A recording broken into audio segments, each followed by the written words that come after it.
Here we're going to give a brief preview of the underlying math behind the discrete Fourier transform. And the discrete Fourier transform is an operation that takes a signal that's described in the time domain and expresses it in the frequency domain. For example, if you type FFT in a mathematical software package like MATLAB, this is what gets computed. So in order to do that, let's first start with a set of n orthonormal vectors and call them vi for I equals 1 ... through n.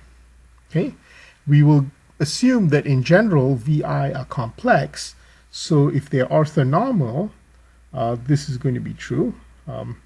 Vi Hermitian transpose, this is the regular transpose with the entries of the vector being replaced by its complex conjugates.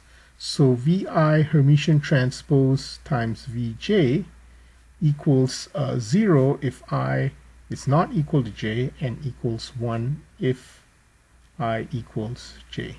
So that means that these are orthonormal vectors. And in addition, what that means is any complex vector x that is n-dimensional can be written as a weighted sum of these vi vectors. You can write it as alpha 1 times v1 plus alpha 2 times v2 ... alpha n vn. And moreover, alpha I is a vi Hermitian transpose times x. Right?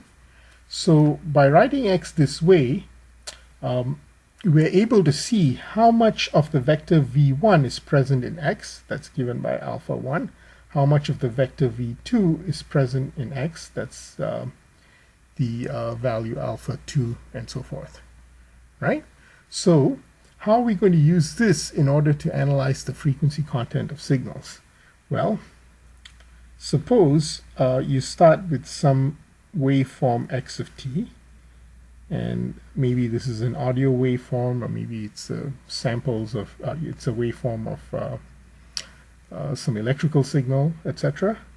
And assume that you're going to take samples at regular intervals of this waveform.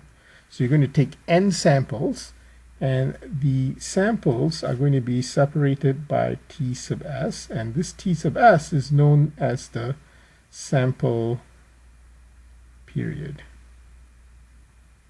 Okay? So what you're going to do is you're going to take these sampled values and stick them into the vector x. So you're going to have x equals x0, that's this sample, x t sub s, that's this sample, x2 t sub s, that's this sample, and so forth. And the last one is xn minus 1 t sub s. So you have n such vectors. And what we're going to do is we're going to write x in this form.